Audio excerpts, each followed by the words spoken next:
Welcome to Femcasters, a podcast and community where feminine wiles and ferocious female voices collide.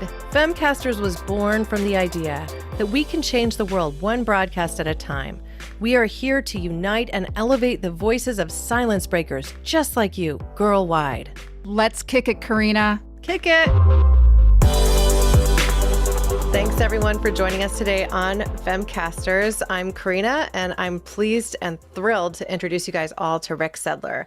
Rick is a publisher, a media pro, and an expert storyteller. He's been instrumental in the growth of the Robb Report Magazine, eventually leading them from the chief seat. He was later recruited by Elite Traveler as the founding publisher. Elite Traveler has become the #1 luxury travel magazine that's distributed exclusively on private jets, and I have a question very specifically about that. Today, he serves as a CEO and founder of RMS Media Group, managing the company's owned and operated publishing operations, which includes Northshore, ocean home and luxury pools, and outdoor living magazines, as well as their luxury, media, consulting, and branding businesses. Phew! What don't you do? He does a lot. It sounds it by that intro. Yes. Yeah. So I do have one question that came up for me just in the last day because, well, I know Elon Musk has his own private jet and fleet of jets for the company. So do you happen to know if he has Elite Traveler on board those jets?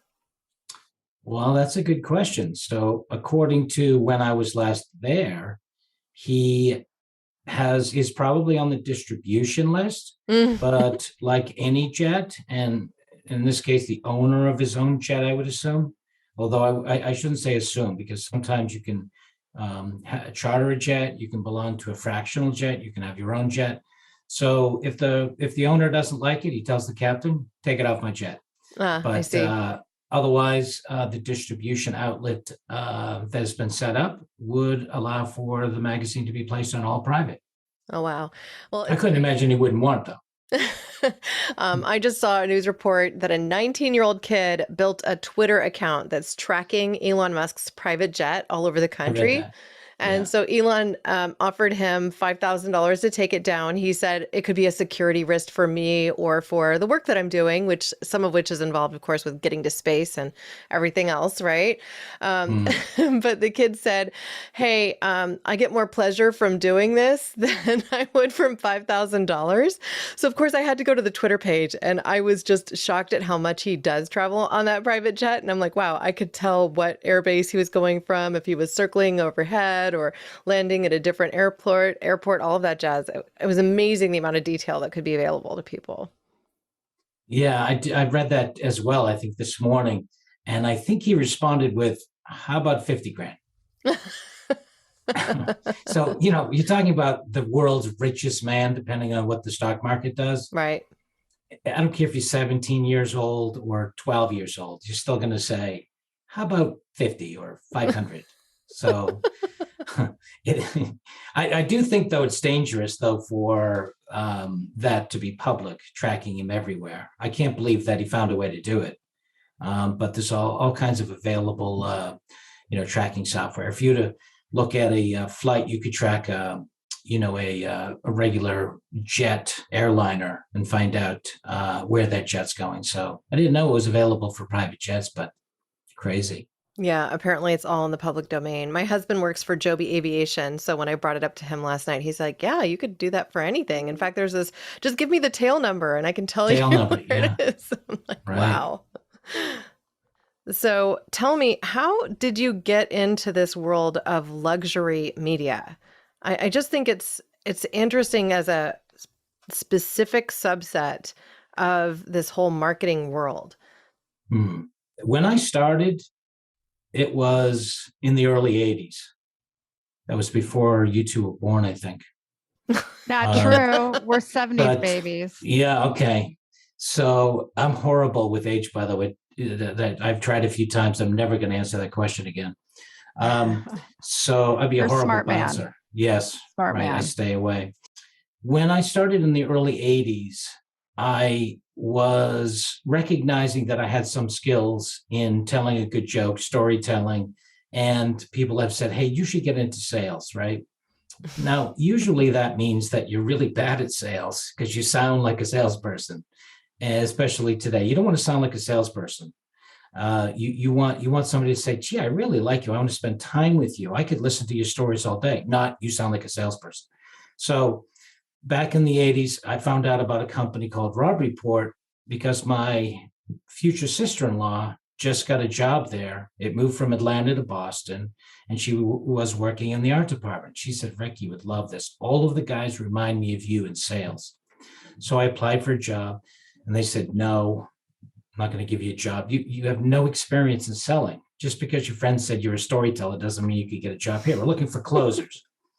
So I said, all right, how about if I'll work for free. I'll stay here for 2 weeks. And at the end of 2 weeks, you don't have to pay me anything except if I sell something. You either say, okay, leave, or we'll hire you, stay longer. So I really wanted to learn.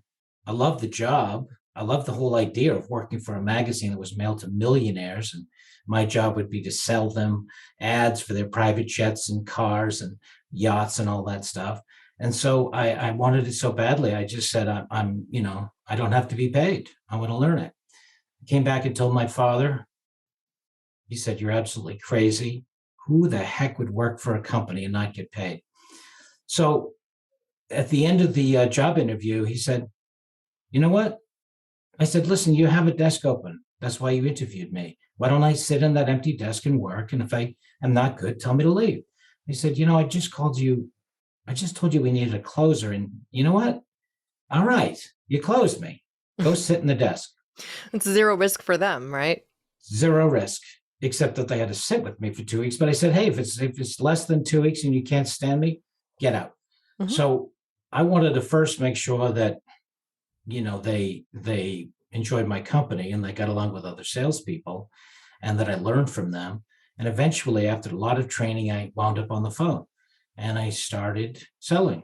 And I still was on the straight commission only program, and I was really bad. But I read every single sales book you could think of. I practiced every night. I didn't want to lose the job. Mm-hmm. So I went from the worst salesperson to my boss actually coming to me, walking by the cubicles. Nice job, Joe. Nice job, Fred. Looked at me and said, you suck. And I thought I was getting good. But it was motivation. Motivation doesn't always have to be positive. If you know you're about to get fired because you're not good, you better start getting good really soon. So I figured it out. I practiced. I started to make some sales, and I lasted 17 years. I mean, that's the short version, right? And Rick, quite honestly, by harnessing that power of sales, you had to first sell yourself by throwing your hat in the ring. Yeah. You had skin in the game and you did it. There wasn't that ROI in terms of a salary, but you had to sell yourself, prove yourself, be of service to the Robb Report. Yes. So when you ask the question about how I got into luxury, there's a standard directory of advertisers, agencies, and publications. We call it the Red Book. And in that Red Book listing publications, they did not have a category for luxury. It was men's titles. It was mostly men. It was 98% male at the time. And so I contacted them and said, we're in the luxury category. We need a category. None of the other categories fit us. Well, we actually had a few other people requested, so we'll open a category for you. So that was not only my starting point, but really the beginning of a publication that dealt exclusively with luxury. So we called it the Manual for Wealthy Living. Ooh, I think Karina and I would like to get a copy of the Manual for Wealthy Living. And it's so fascinating to me how there wasn't a category. You created your category. And Karina and I talk about this a lot as we're moving forward in our business. We see space where there is no category. Yeah. Mm-hmm. And that's where the innovation lies, and those who are bold enough to take those risks and chances. Well, it's speaking to being a pioneer, right? Pioneer. Yeah. Trailblazer. You always know the pioneer. And it's scary to be the pioneer, the first one out there, because there is Yeah. no track record. Well, they say the pioneer, you'll recognize him because he's got the arrows in his back. The one that goes out first. I love that. And but you have to have the audience. That was the important thing. When you're dealing with a magazine that helped people with money sell their toys. By the way, the number one longest running advertiser was somebody that sold a brass plaque that said, "He who dies with the most toys wins." Mm-hmm. And that was what it was all about back then. The luxury market has changed, but it was all about, collecting things and having big mansions and multiple cars. I mean, there are many people who do that today, but it's more of, luxury is more about the experiential than it is, collecting things today. Well, what I like about this topic in particular is you're talking to a hyper-segmented marketplace, right? Mhm. Like this is Yeah. the 1%, or even in some cases the 10th of a percent. Like you're not going to sell a super yacht to even just your run-of-the-mill millionaires, because at a certain point you become, that's essentially what you're talking about. It's like, oh, well, they're not quite in the category that I'm selling to. I need to talk to the billionaires of the world. And so how do I reach them? And so, even in the world of something like podcasting, we Mhm. don't necessarily always think in these hyper segmented terms. And if we're going to be really successful in a realm like podcasting, you need to be going for a specific target. And sometimes it can seem rather narrow, but as you get narrow, you get really clear on who your ideal customer is, and then you're able to have a stronger impact. So I wondered if you could talk about that segmentation and about what it takes to produce, let's say, even a magazine that specifically calls on those that are wealthy enough to afford a super yacht. So in terms of the audience development, um, the magazine was, we called it a catamag. It was like a catalog in a magazine. And it had about 50 to 70 pages of products for sale. The sales department was also the marketing department. So we would look through hundreds of newspapers to find ads for all of these luxury items. So when we called and tried to sell them an ad, at the same time, we were actually promoting the magazine because we had to describe what it was, what it contained. Sometimes we sold an ad. Other times somebody said, "I've never heard of this. I want to see a copy of it." So we would mail a copy out, charge them for the cost of the magazine and the postage. And we would also be commissioned on subscription sales. So 12 people, 100 calls each per day over the course of months and years. We really created the distribution and the subscribers based on pre-qualifying them because they had a car or a yacht or an expensive home for sale. So that wasn't, I didn't look at it that way, but it really was a very unique and very successful way of building your audience, because it's challenging, whether it's a magazine or a website or a podcast. How do you get your audience, right? So we were mostly telephone sales in the traditional boiler room setup. It really started to expand when we followed the trail of each of our vertical interests. So we would go to car shows. We would go to the best car show in the world. We would go to boat shows and yacht shows, meet people and spread the word while we were trying to sell advertising, tell them about the publication. We met people, we networked. Every person we told about our story, chances are would tell a number of other people. We tried to do business with them, but we really wanted to constantly, obviously, sell, but we also wanted to expand the brand. And the thing we learned is that wealthy people usually hang around other wealthy people. Expanding the brand. And I am thinking about your tenure in magazine and the media, print media, and it must have changed so much. But the idea of selling your brand and expanding your brand, has that changed a lot in terms of being agile in the market? You've obviously gone digital, but I imagine in order to be a success, you have to be agile. Yes, you definitely do. So I learned selling, but specifically the person who wrote the script, the sales trainer, was charged with the whole idea that not only do you need to sell over the phone, but you need to sell to a very difficult to reach.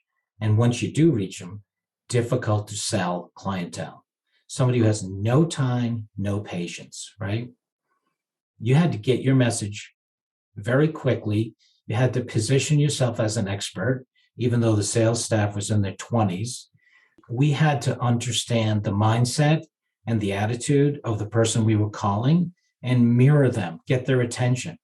The types of people that we knew as millionaires and very successful high net worth people, that's changed quite a bit. There is no perfect describe who the rich people are because they're all different types of people. And today, you could have somebody that is a multimillionaire through cryptocurrency. Whatever they were like 2 years ago is really who they are now, except they have tons of money. But you also bring something out that I think is really important, as you were just speaking of, the reality of getting those in-person connections, of networking to build the brand. These are things that I think sometimes people leave out in podcasting, and especially as we continue to go forward in this increasingly digitized world.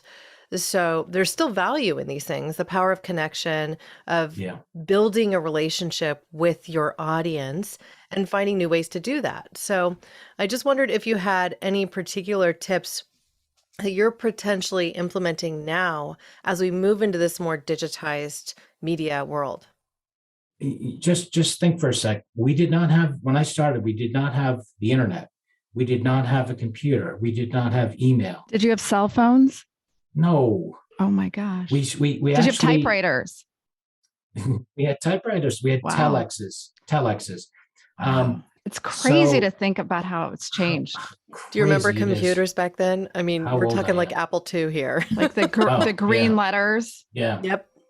Right. Exactly. So in a lot of ways, if you take that era, just try to think about what I can think of it because that's what I did, but what others may have done, people probably couldn't even imagine. What do you mean you just had a telephone? How did you get their telephone numbers? How did you reach people? So fast forward to where we are today, infinitely more possible and available for you to reach out to people. You could literally follow whoever you wanted to reach on some type of social media.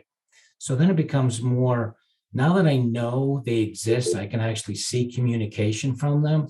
What can I learn about their lifestyle, about their interests? And a lot of people, let you into their lives. So you can find out whether they let you in or you find out from somebody who's tracking Elon Musk's private plane that they have a private plane.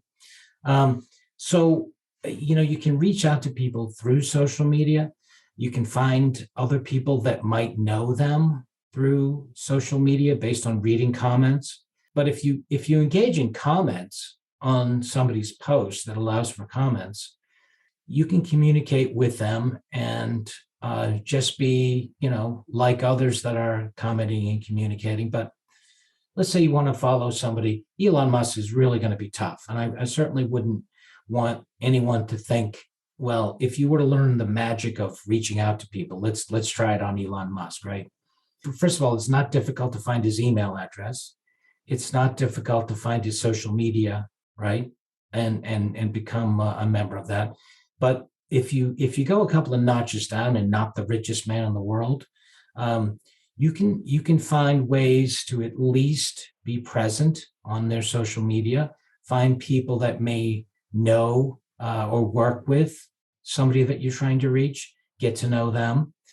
For instance, I was just talking to somebody that really wanted to interview Grant Cardone on his podcast because he's a coach, and that's been one of his heroes, somebody that he thinks is one of the best in the business. So he tried without success to try to reach him. And so do 10,000 other people a day. So he actually bought a ticket and flew down to Grant Cardone's 10X in Miami. and something I've learned a while ago, if you become a customer, then that you've spent money with them, and there's some sort of obligation, and usually sessions where it's set up for you to meet and talk to and get to know the people that have come to this, in this case, a seminar. And so we talked to him. He said, listen, I've been following you for a long time. I really love what you do. I'm modeling my whole program after, people like you that I followed for a long time. It would be my pleasure, my dream, in fact, if you could help me out and be on my podcast. And he agreed. So usually somebody with a high profile, it's not all about promoting the value proposition of why they should join your podcast in this case. It's just not going to be there, especially if you're starting out. Features and benefits, you're really going to reach a lot of people. Come on. I'm Grant Cardone, or pick they're reaching more people than than you reach in your show typically. Yes. Okay. Mm-hmm. And they might say something like, I have 875,000 people following me on Clubhouse, 2.2 million people following me on Instagram. What are you going to do for me again? Mm-hmm. So sometimes if they have a particular charity, if they have something that they care about, maybe they're a car collector, maybe it's something that they have fun with, and you decide to approach them based on how you could help them with that. A lot of athletes are approachable. If you start with, I can help with your charity, we can have a segment just about your charity. Celebrities know what you want. They know that you're trying to get them on the podcast because they know what it means to you. Sometimes if you tickle them the right way, they'll help you because they like you. Mm-hmm. They know what it means to say yes. And who was it? David Letterman. I think he joined Twitter and he followed one person, just one, a random person out in the Midwest somewhere, who immediately blew up to like 125,000 followers. And he mentions her every now and then. How's it going? How many followers do you have? How you doing? Just a mom with 3 kids living in a regular town in a regular house. And, he got joy out of blowing up her Twitter account and had fun with the idea that she became somewhat of a celebrity. So people, most of the ones I've met, they know what they're giving. If you have a certain angle and you're really genuine about it, they might like to say, kid, I'll jump on your show. They know it's going to blow up. But if you try to sell them and you're overbearing and you try to, features and benefits, no. The 10,000 other people have tried the same thing. They want something that's quick, to the point, 3 lines, get to it. Yeah. Deliver the ask, tell them what you hope to bring them, or the conversation you hope to have. Full body yes. Full body yes. Mm-hmm. Yes. I was just thinking specifically about Twitter. This is something I've heard from a variety of podcasters, and I wanted to touch on it for a minute. So, a lot of celebrities, when they have social media, they tend to work with a social media management firm that covers their Instagram, that covers their Facebook, that covers all these other platforms. But many of them hold their phones for Twitter, and they just use it as a way to communicate directly with all of their fan bases. And so one of my friends in podcasting, Anne Marie Cannon, she has a podcast called Armchair Historians. She has reached out to many comedians and celebrities through their Twitters and just shared like, hey, I like the historical references that you make. I'd love to invite you on my podcast specifically to ask you the question of your favorite history and explore the topic, with a lot of success. So she's featured several different comedians on her show and taking kind of a humorous approach to specific histories that they loved. And then they got to talk about something that they were passionate about. They had a good conversation, good interview, and it's helped her podcast to grow. And I mean, that's not, it's an entertainment show more than anything, right? It's not like it's a personal development show. Like she's not going after the Seth Godins of the world, at least not yet. We'll see what happens. Well, they have to have some sense of feeling comfortable with their brand. They don't want to be cornered. They don't want to have you surprise them with a crazy question, which once they've started and it's filmed and recorded, they can't take back. They usually have people on their team that they'll ask about, should I go on this or should I not go on that? A PR person. They mostly say no. My job is to get you on the best ones who the heck is so-and-so? I never heard of them. But people like and companies like up and coming unique ideas that, look like they're starting to take off, and they like to get involved. They can be convinced to get involved early, but there has to be some foundation that's been built and some others that they can look at or listen to see how that journey is for somebody else. And I would suggest you have to start somewhere and then start to build up. Look at it like, who's the next best person I can get to? Don't go after somebody that says yes, you've never heard of, and then try to jump 10 notches up to get somebody else. Just start to build it over time, and go 5% up each time you look for somebody. Get somebody that's a little bit better, and somebody will look back and say, "Whoa, you had Jim Smith on from XYZ company." Yeah, I'm similar to that guy. They'll say yes, and keep going up from there. Plus, who would think that this with ESPN and everything in sports and news and all social media, that there's any room for another company, right? But there are newsletters that have a special niche, right? They do something that no one else does. There's still surprisingly space in, an opportunity in something if you do it a certain way that's not a repeat, that has a particular twist to it that's different and unique. And I used to think, well, that's been done. Well, actually, they have competitors, but if it's different and you have an approach and you have a process and system, I think anything's possible. It's been proven time and time again. I love the tip that you gave in terms of getting in front of the person. Nobody wants to be sold. People want to be served. What is that common denominator if you are pitching an author and going 5% above your last guest? So that means you, Rick, are at the top of the food chain here today. You are at the pinnacle. But quite honestly, a lot of people are held back by the fear of being judged, the fear of denial that they won't come onto their podcast, et cetera, et cetera. Yeah. And it's just doing it and trying it and making those connections. Yeah. It all goes back to connections. I believe that it goes back to the old-fashioned way of doing business. It's about building those relationships, the handshake. And people think that just by having an Instagram account, a Facebook account, a Twitter account, that their business is going to blow up, their podcast is going to blow up. But it is about creating those relationships. And your friend who went down to see Grant Cardone, he was, in a sense, or she was in a sense, building a relationship. Yeah. So there's so much power there, and people forget that all the time. They're chasing shiny objects instead of thinking what it really means to their business and to this person that they are looking to have join them in their mission.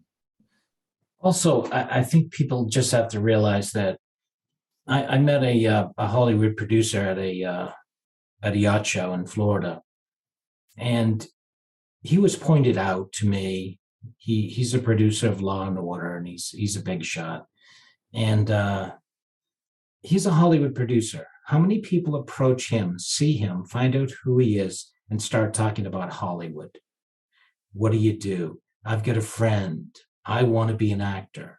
All of those things. I never mention it. We had a 3-year relationship, 5-year relationship of going to boat shows, arranging to meet there. Never once mentioned anyone he knew in Hollywood, anything about the business. All we talked about was things that we could share together and have fun. And he loved it. It was a safe space. Well, what you're speaking to is friendship. You developed a friendship with him. Yeah. And it's a common interest, right? So that's the thing. We talked about this in a recent podcast episode where we were following the breadcrumbs of joy.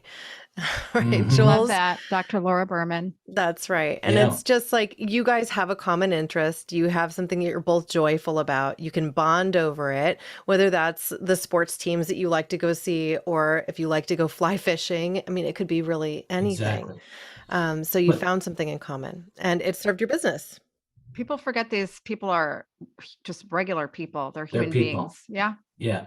And so what we do is when we see a celebrity, when we see somebody we want to sell, when we see something we immediately think of that would be great for me, that's how we approach it. And if you just say, like any other sale that you would make, I just want to get to know the person, right? I just want to talk to them. I want to find commonality, just like if you're chasing down a prospect at a company as a mid-level manager, right? So much is available today that wasn't before. You can learn about what they like, what they don't like, what they're passionate about. And so just start a conversation about that. And you'd be surprised when you find something that they love, how much they'll just start talking about it. And then if you have similar knowledge and can share stories back and forth, they'll keep talking. Because I went to so many shows that were specific to fashion and jewelry and watches and cars, I began to understand what a particular type of suit looks like, whether it was handcrafted, whether it was a bespoke suit, whether it was a cheap suit. I could look at a watch and figure out what kind of watch somebody was wearing. I could look at jewelry and say, oh, is that an Aaron Basha baby shoe you have on? Oh, I bought one of those for my goodness, it is. How did you know that? Oh, I bought one for my wife. That's a 20-minute conversation. Just because you can sort of pick out things. So that was my business. I had to get expert in figuring out how to start a conversation with somebody that didn't say, oh, hi, you're Mrs. Billionaire. I would like to get you to sign an autograph or take a photo or get you to buy something. People leap on these people rather than just having a conversation with them. Well, you brought up, without meaning to bring up, the fact that I wore designer jewelry today in honor Oh, of me this call. too. Look So at I've that. actually been Beautiful. told, oh, is that an Alexis Patari? Why, yes. I mean, I Ah, barely there you remember the go. name of the designer, but it's There you something that's go. distinguishable. When you were immersed in this luxury living world, did you want the new yacht all the time, the new car, more jewelry for your wife, or were you grounded in your principle? I have no idea. I would think it would be amazing to see all of this, but Hmm. did you bring it home? Did you want to be a part, like literally a part of this lifestyle? You know what? I thought I was pretty cool. I'd come home and tell stories. And frankly, it was a little tough because I wanted nice things. So that was part of the reason I started my company. I desperately wanted to, you want to, the things you think about the most, right? You surround yourself with successful people. You surround yourself with, Ferraris. I don't know anyone that would sell Ferraris and doesn't want a Ferrari, right? So I decided to go on my own and start my company and become successful outside of my experience of working for somebody else and start my journey to become successful myself. And I was left with just this burning desire to be successful using my experience in luxury and starting my own company. And it's worked out. Well, I have a burning desire to learn more from you. And I think we're going to work to help you start your own podcast so that you can get that intelligence in the ears of many more people and help them on their journey. Podcasting is something, nobody today should run a print magazine company exclusively and nothing else. You have to be a Right. media company Mhm. and distribute that media and all those challenges. So podcasting is a channel. You can't overlook one, because what we do now is we recognize if we have a handle on the audience that likes our content, that likes what we do, that likes our niche, our topic, and we recognize that the people that do have certain interests, and those interests expand throughout all of social media. So if you want to reach your intended market, you have to be involved in all. You can find somebody that says, I only use Twitter. I don't like Facebook. I like Facebook. I don't use Twitter. I'm on Instagram. I'm on Clubhouse. I listen to podcasts all the time. So you really have to expand in all of those channels. So if you're a podcaster and you wanted to increase your audience, well, go to a publication or go to somebody else in another channel and network and, try to work out a program where you can share assets, right? Share areas of expertise. So Right. that's why I'm interested in it. it's necessary. We're not putting all our eggs in one basket. And that's what You're I not? always say. Well, no. Are you? No, you can't. You can't. You cannot. Well, and in this day of age, we're all competing in a way for people's attention and time. And the reality is we want more ability to cater what we're spending our time listening to and what we're spending our time watching to our interests. And so that has broadened the field of what can be successful in the world of podcasting, broadcasting, and media of all sorts. So we just need to get really clear on who our audiences are and then seek to reach them where they are. So if that's on those social media apps, or if it's in social audio and it's on podcasts and in other media, then that's essentially where we need to go and be. Yep. Shall we wrap this up with our inauguration into everything that is Femcasters, Rick? Yes. Let's do I that. know that you are our biggest fan, so you probably have heard this on all of our podcasts. At the end of every episode, we have our very special guest say, "Kick it." And you want me to say that now? But Kick don't say it. like, "Kick it." Don't say that? No, you say it. Kick it. Yes, that was probably our best kick it ever. Thank you for listening to another episode of Femcasters. We hope you were inspired. We hope you were motivated. We hope you think a little bit differently about how your voice, your very own voice, can change the universe. So tap on those 5 stars, share the love, share this episode with another Femcaster that you think could use this message today. And head over to femcasters.com for all the goods we covered today, including tools to elevate your voice. You can join our exclusive community and celebrate the Femcaster in you. Together, we can elevate the power and the voice of women girl-wide. Let's do this.